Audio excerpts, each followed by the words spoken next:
Israel का defence system दुनिया में सबसे मजबूत माना जाता है। यही वजह है कि भारत जैसे दूसरे देश भी उसके डिफेंस सिस्टम को खरीदने को तरजीह देते हैं। जब दूसरे देश उसके डिफेंस सिस्टम को खरीद कर अपनी सुरक्षा को मजबूती देते हैं तो सोचिए कि खुद इसराइल ने अपने डिफेंस के लिए कैसा सिस्टम लगा रखा होगा। इसके बावजूद हमास इस बार उसके डिफेंस सिस्टम को भेदने में कामयाब कैसे हो गया। दरअसल इसराइल ने अपने आप को हमास के हमलों से बचाने के लिए अपने बॉर्डर पर बेहद आधुनिक मॉनिटरिंग और मिसाइल डिफेंस सिस्टम लगा रखा है। अगर कोई भी रॉकेट उसकी तरफ दागा जाता है तो उसे इसराइल का ये ऑटोमेटिक डिफेंस सिस्टम हवा में ही मार गिराता है। इसराइल के इस डिफेंस सिस्टम को आयरन डोम कहा जाता है। इसकी नज़ीर 2021 के हमास के हमले में भी दुनिया देख चुकी है। इस दौरान इसराइल ने हमास की तरफ से दागे गए 1,500 रॉकेट में से ज़्यादातर को हवा में मारकर अपनी सुरक्षा की थी। इसराइल का दावा था कि उसके डिफेंस सिस्टम आयरन डोम की कामयाबी की दर 90% है। आइए आपको बताते हैं कि आयरन डोम काम कैसे करता है। वैसे आयरन डोम के नाम से लगता है कि ये कोई लोहे का गुंबद होगा, लेकिन असल में ये पूरा सिस्टम रेडार की मदद से चलता है।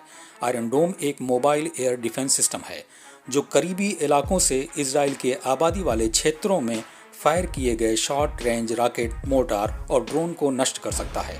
आयरन डोम सिर्फ उन रॉकेट को निशाना बनाता है जो इसराइल के शहरी या इंफ्रास्ट्रक्चर को निशाना बनाकर दागे जाते हैं। इसे अमेरिका की मदद से तैयार किया गया था और 2011 में लागू किया गया था। ये मुख्यतः 3 चीज़ों पर आधारित है। एक रडार जो आने वाले प्रोजेक्टाइल यानी रॉकेट का पता लगाता है, एक कंट्रोल सिस्टम जो खतरे के रफ्तार और प्रभाव का हिसाब लगाता है, और एक लॉन्चर जिससे इंटरसेप्टर मिसाइल फायर किया जाता है। ये सिस्टम एक साथ कई खतरों से निपट सकता है। इतने आधुनिक डिफेंस सिस्टम आयरन डोम को इस बार हमास चकमा देने में कामयाब हो गया। इससे इसराइल को जान और माल का भारी नुकसान उठाना पड़ा। ऐसे में बड़ा सवाल यह है कि हमास ने इस आयरन डोम को भेद कैसे लिया। कहते हैं ना कि हर चीज़ की एक सीमा होती है। माना जा रहा है कि हमास ने गाजा पट्टी से साउथ इसराइल की तरफ सरप्राइज हमला किया। ये हमला न केवल अचानक था बल्कि काफ़ी बड़ा भी था। इसमें हमास ने बहुत ही कम समय में 5,000 मिसाइलें दागी। एक्सपर्ट्स का मानना है कि इसराइल का डिफेंस सिस्टम शायद इतने बड़े सरप्राइज अटैक से निपटने के लिए तैयार नहीं किया गया है। एक थ्योरी ये भी है कि हमास ने कुछ अलग फ्रीक्वेंसी इंक्रिप्शन एल्गोरिथम या कोड लैंग्वेज इस्तेमाल किया हो जो इसराइल के इस डिफेंस सिस्टम के पहुंच से बाहर रही हो। हालांकि इसकी संभावना बहुत कम मानी जा रही है।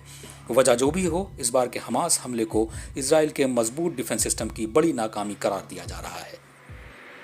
जानकारी अच्छी लगी हो तो हमारे चैनल को लाइक और सब्सक्राइब करें।